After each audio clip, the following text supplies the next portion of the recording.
오늘도 주님을 의지하는 하루가 되시기를 축복합니다. 오늘 말씀의 제목을 남의 말에 흔들리지 말자 이렇게 정했습니다. 남의 말에 흔들리지 말자. 욥이 하나님 앞에 맹세를 합니다. 이 맹세라고 하는 것은 이렇게 살겠습니다라고 하는 결심, 결단을 의미하는 것인데요. 오늘 본문 3절, 4절 말씀을 제가 새 번역본으로 읽어드리겠습니다. 내게 호흡이 남아있는 동안은 하나님이 내 코에 불어넣으신 숨결이 내 코에 남아있는 한 내가 입술로 결코 악한 말을 하지 않으며 내가 혀로 거짓말을 하지 않겠다. 내가 살아있는 한은 악한 말을 하지 않고 거짓말을 하지 않기로 이제 결심합니다. 5절은 또 이렇게 되어 있죠. 나는 결코 너희를 옳다 하지 아니하겠고 내가 죽기 전에는 나의 온전함을 버리지 아니할 것이라. 이 말은 친구들의 말에 동의할 수 없다는 말입니다. 욥의 친구들이 욥한테 많은 말을 했잖아요. 그 말에 동의하지 않겠다는 겁니다. 아까 읽었던 악한 말, 거짓말도 같은 맥락입니다. 그냥 악한 말, 거짓말이 아니라 친구들이 한 말이 안 맞는 말이고 나쁜 말이기 때문에 그 말에 절대로 동의하지 않겠다, 흔들리지 않겠다 이런 말입니다. 욥의 친구들은 자꾸 욥이 잘못했기 때문에 고난받는다 그렇게 말했습니다. 그 말은 사실이 아니죠. 그런데 여러분 사실이 아니어도 사람이 자꾸 옆에 와서 누가 계속 얘기하면 그 말에 영향을 받아요. 그 말에 흔들리게 됩니다. 하지만 욥은 친구들의 말에 흔들리지 않겠다 그렇게 지금 결심하고 있는 겁니다.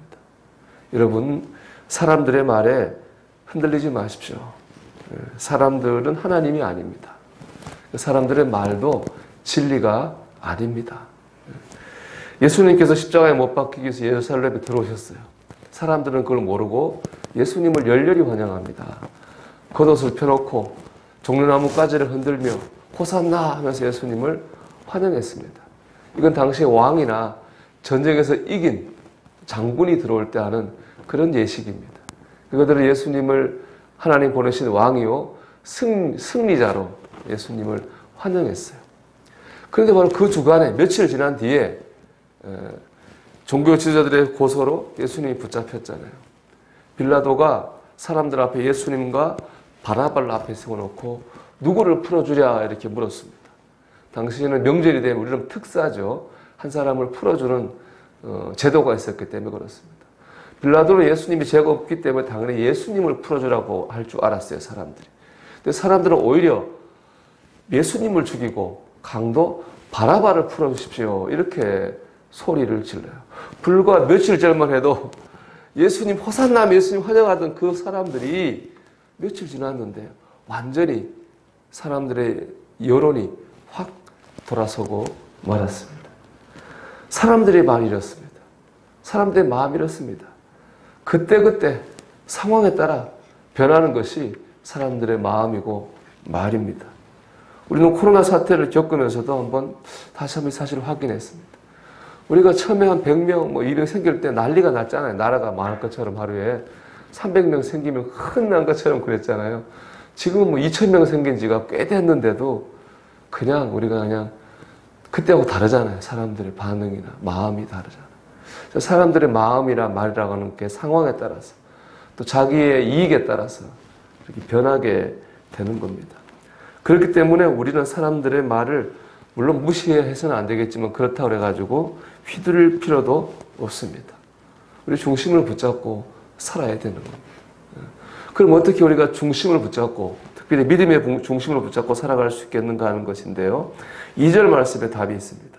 2절을 같이 한번 읽어볼까요?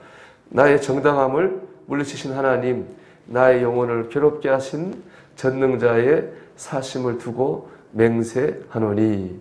욥은 지금 괴롭죠. 괴로워요. 고난 가운데 있습니다. 그러나 그럼에도 불구하고 전능자의 사심을 두고 맹세하노니 이렇게 고백합니다.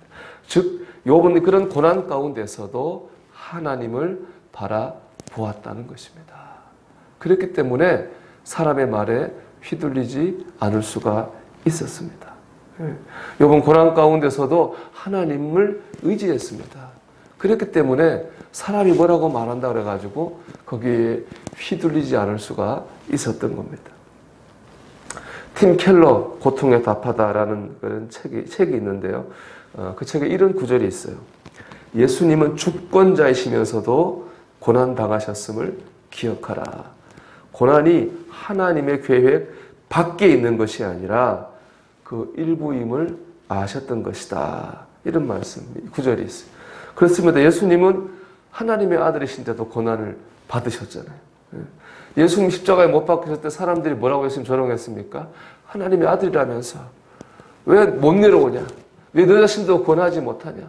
하나님의 아들이라면 네가 왜 거기 매달려 있어야 되느냐? 이렇게 예수님을 조롱하는 말을 했어요. 그럴듯하잖아요. 하나님의 아들인데 왜 그런 대접을 받고 그런 대우를 받아야 되겠습니까? 그럼 하나님의 아들이 아니지 않습니까? 라는 그런 말인데, 하지만 예수님은 흔들리지 않으셨다는 거예요.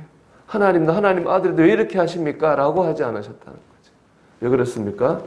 고난도 하나님의 계획의 일부임을 아셨기 때문에 그렇다는 겁니다. 여러분, 고난도 하나님의 계획의